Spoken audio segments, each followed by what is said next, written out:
Ever since Charlie Morningstar started doing business with Alastor, things had been really picking up at the hotel, giving the princess hope. One night, Charlie decided that a good way to help with the rehab was to watch family movies. As everyone sat on the couch, most of them cringed over the cuteness. But then, suddenly, there was a moment that left everyone in the room frozen in horror. It was the scene of Bambi's mum getting shot. Charlotte was in shock. She was told that Disney was an innocent company in the human world. As she looked around the room, everyone couldn't believe what they saw, making her worried that maybe this was a bad idea and it could do more damage to them. Then, as everyone vented and cried, Alastor sat there frozen. He couldn't move. He just stood there. When a single tear of blood fell down his face, he quickly left. While walking back to his room, the radio demon started to panic. That one scene brought back such a tragic memory from his life that he had to stop it from repeating in his head. When he finally got to his bedroom, he locked the door and turned on his radio as loud as he could, trying to stop what was going on in his head. But it didn't work. He tried harming himself by hitting his head on the wall, but still nothing helped. When Charlie heard the music and found where it was coming from, she had to see what was going on. She knocked on the door to see if everything was alright, but there was no reply. She tried calling out, but the music was too loud. Luckily, one of Alice's shadows unlocked the door to let the princess in. She found the radio demon looking horrible, and quickly went to Vaggie for help. After finally getting Alastor to calm down with a cup of warm tea, and after taking care of his wounds, he told them about what had happened. You see, I grew up in New Orleans, in a cabin in the middle of the woods next to the bayou. We didn't have much money growing up, so the only entitlement I had was my little radio. It cost a pretty penny, but my mother knew how much I wanted one. My dear old mother was an amazing woman. She taught me so much in life, while my father, he was a different story. He treated my mother so horribly. Every night he would come home from work, and as she was cooking dinner, he would take his anger out on her, and I would just stand there in shock, not doing anything to help her. I wanted so badly to stand up to that horrible man, but I wasn't strong enough, and I knew he would hurt me even worse. As Charlie heard that, she started to understand where Alastor was coming from and how this all started. My father hated that I couldn't be a man like him, and with what my mother was teaching me, it made his blood boil even more. One day, as my mother and I were searching for rabbits to hunt, that's when we heard a gunshot. It surprised us when it sounded so close. When we looked over our shoulders to see who it was between the trees, we saw that it was my father. He aimed the gun right at her, and she knew that she was his target. Like in that picture show, my mother told me to run, so that's what I did. The gun kept firing. My mother and I kept racing, but as I kept going, I stopped when I realized that my mother wasn't behind me.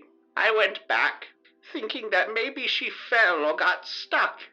So I went to find her, but she was nowhere in sight. I started to call out for her, but there was no reply. I looked everywhere. I looked for her everywhere, hoping and praying that my father didn't kill her. But as it was getting dark, I knew that I had to get home. When I got back to the cabin, I opened the door and there was my father sitting in the chair, smoking a pipe, as if he were waiting for me, and the only thing he said was, "Your mother's in the kitchen." So I went into the kitchen and found my mother lying on the table, dead. Alastor started to cry, and Charlie did what she could to confront him, but his story wasn't finished.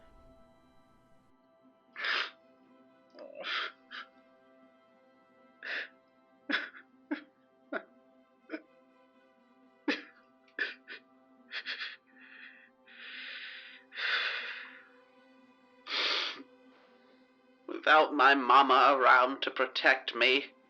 My father finally got his way of raising me to be a man.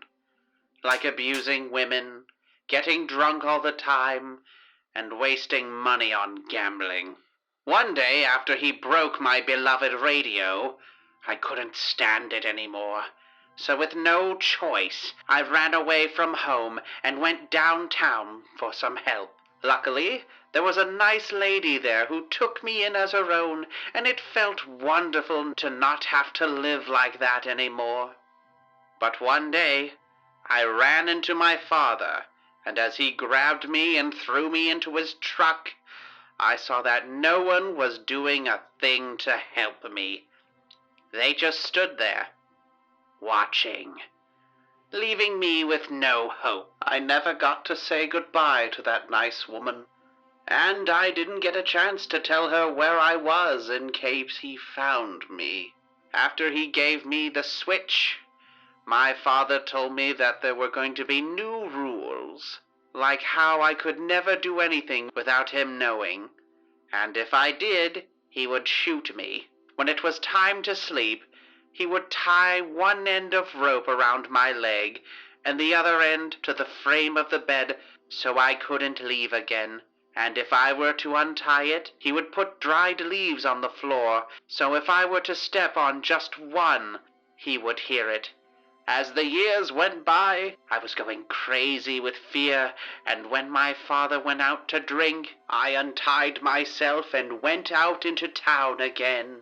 This time I tried to be careful not to be caught again. That was when I saw this beautiful girl.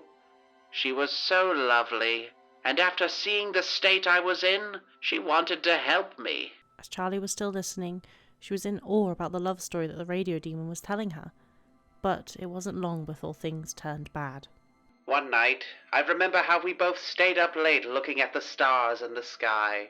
Looking at her, I felt it was a good idea to tell her how I felt. But after I did, she just laughed right in my face. And as she continued, I started to grow angry. And that was when I attacked and killed her. When I realized what I did, I got scared and hid the body. As I was getting cleaned up, I had this odd feeling inside me, like something was telling me that I did the right thing and that I should kill more people who let me down as revenge. So I did, letting the monster inside me grow. But one day, I was in the woods burning one of the bodies. I got shot. I don't know if it was someone that knew my secret, or maybe they thought I was a deer. All I know is that I ended up here, being the boogeyman for all of hell. Everywhere I went, people ran from me. At first, it felt good to get the respect I wanted. But after a while, the truth became more clear. And that truth is, I just want my mama.